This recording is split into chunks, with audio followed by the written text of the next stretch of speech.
So are you outside now and you're walking? No, we're inside the house still. Austin 911, do you need police, fire, or EMS? Hundreds of calls poured into 911. We're trying to get a boat down there. If you can walk to safety, I recommend you do that. Okay. Quickly overtaking the Austin Fire Department call takers who were on duty at the peak of the flooding. We're just overwhelmed right now. We're trying to get to everybody, okay? Adding to their stress, the panic in some callers' voices. Ma'am, how high is the water in your house? Oh my God! Oh my God! It's through my front door! Ma'am? Hello, ma'am? It's still light again! Can you swim? Yes, I can swim it with you! It's to my door! I want to drive! No, I don't want. We've been up and down this road, 3-4 times a week.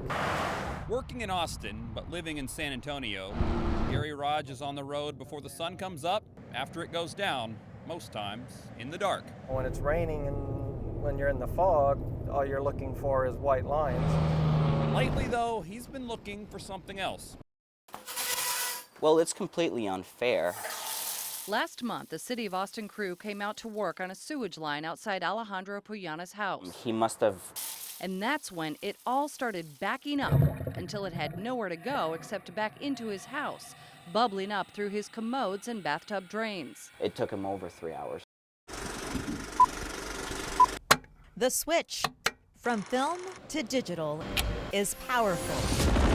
Combine digital technology in making movies with digital projectors found in 96% of American movie theaters. And sound is at a whole new level. There are no government regulations on volume for filmmakers or movie theaters, only an industry standard. They've all been set properly. But as we found out, it's not. A fill-in over here is needed. John Stewart has been playing movies for 40 years. Take ear protectors with you. And it's way above what Seton ER doctor John Bedolla considers safe. You have to have your background check. Running a taxi business takes more than a bright yellow car. The city has to review it to make sure you're legit. Gasoline isn't the only business expense. You still have all your fees and everything you have to pay every week. Johnny, hey, look, don't do that. But I don't want no picture. Johnny has noticed some new competition that's cutting some corners.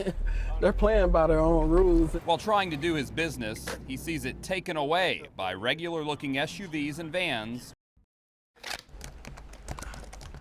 Credit card crime. Reports and calls to police come fast and furious. Hundreds and possibly thousands a month. 6 o'clock is when the charges started. Win came earlier this year for Mart Rushing. With purchases on his credit card he didn't make, including a $2,500 online purchase at Straight Music for a flute, before giving it back to him. But a number, a name, and an expiration date is often enough to go online shopping. I knew it was fake. With credit card and debit card thefts, technology is on the side of the thieves. Not much, barely noticeable on your bank statement, but the crook has bigger plans than a snack. Once information is stolen, there are card cloning devices that can be easily bought online, and that $150 charge is just a test drive. Basically what they're doing is testing it to see if it works. We have 5 detectives working full-time on what equates to hundreds and thousands of these crimes. Fortunately, Who in their right mind would want the wrong person to go to jail? Did it surprise you, Martin? Yes, it did. In 1987, a jury convicted Morton of beating his wife to death and sentenced him to life in prison. It took almost a quarter century to prove prosecutors hid evidence that could have cast doubt on Morton's guilt. And worse, refused to test a piece of evidence that turned out to be the smoking gun in the case against the real killer, Mark Norwood. Had a requirement in the beginning that all of the relevant items that had DNA we could test were tested. We could have avoided that.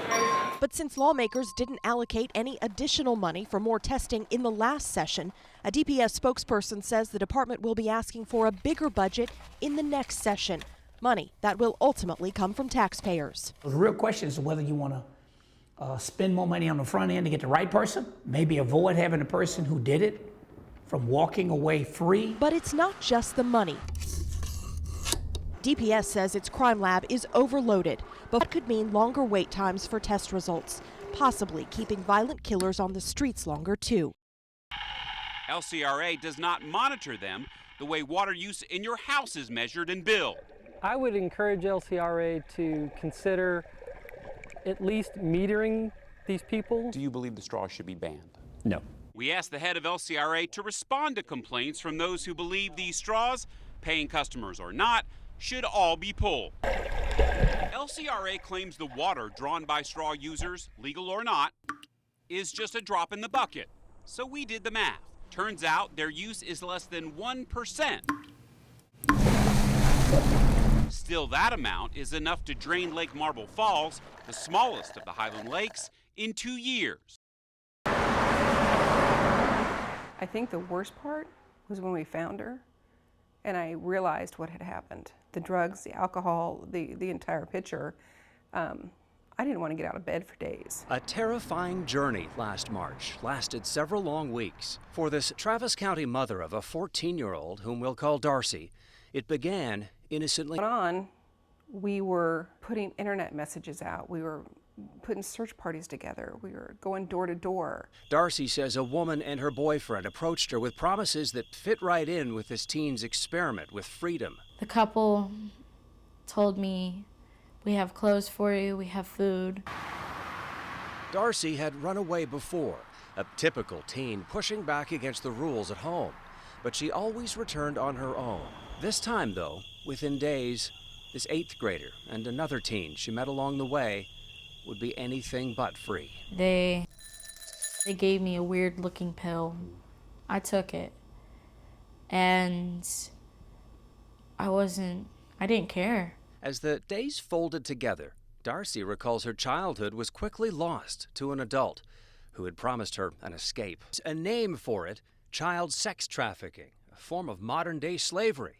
Police say it's an often misunderstood crime with the youngest of victims. We hear that from all kinds of people. As well as therapy, as she works to trust adults again. But perhaps most important, she's learning simply to be a young person again, experiencing life and appreciating the meaning of family. So what does home mean to you now? A safe place. Somewhere that I know I can always come back to.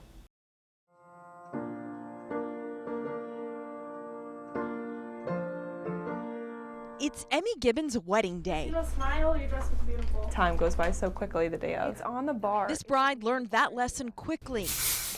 1 hour before her pictures, her dress still hangs on the wall. Is the flower still in the vase, though? Her makeup isn't done, and the stylists are just starting on her hair. It's so important for them to be here because it's just a reliability thing. I don't have to stress out about it. Looks good. But the people doing Emmy's hair for her big day, making things a little less stressful for her by being on site, are breaking the law. It simplifies the bride's day. It's one less thing for her to worry about. Stylist Deborah Lira got some heat for that. But KXAN found TDLR has investigated 10 other hairstylists in Texas in the last 2 years for doing hair on site at a wedding, breaking a law originally intended to ensure proper sanitation. We need running water. Clean water is a valued resource, and that's why this cannot be a trash can. Dan and those investigators at Austin's Watershed Protection Department respond when a citizen complains. If you put something in here, it goes into creeks, lakes, and streams. And if they find you, they could fine you. We always like... That priority includes recovering the wastewater as seen in these pictures. But with 2,600 miles of pipe carrying wastewater, Kohler says spills are inevitable. We don't want this to happen, but we have an existing system. And with a system as large and complex as we have, we're occasionally going to have a wastewater spill. And whether it's a city spill, an illegal dump, or someone just ditching their trash, it's all a mistake that ends up in the water you use. The city realized they need to stop these spills from ending up in your water. That's why they recently completed a program that cost the taxpayers $400 million, but they say that it is working. Coming up at 10 o'clock, we'll tell you more about what that program actually does. From South Austin, Chris Sadeghi, KXAN Investigates.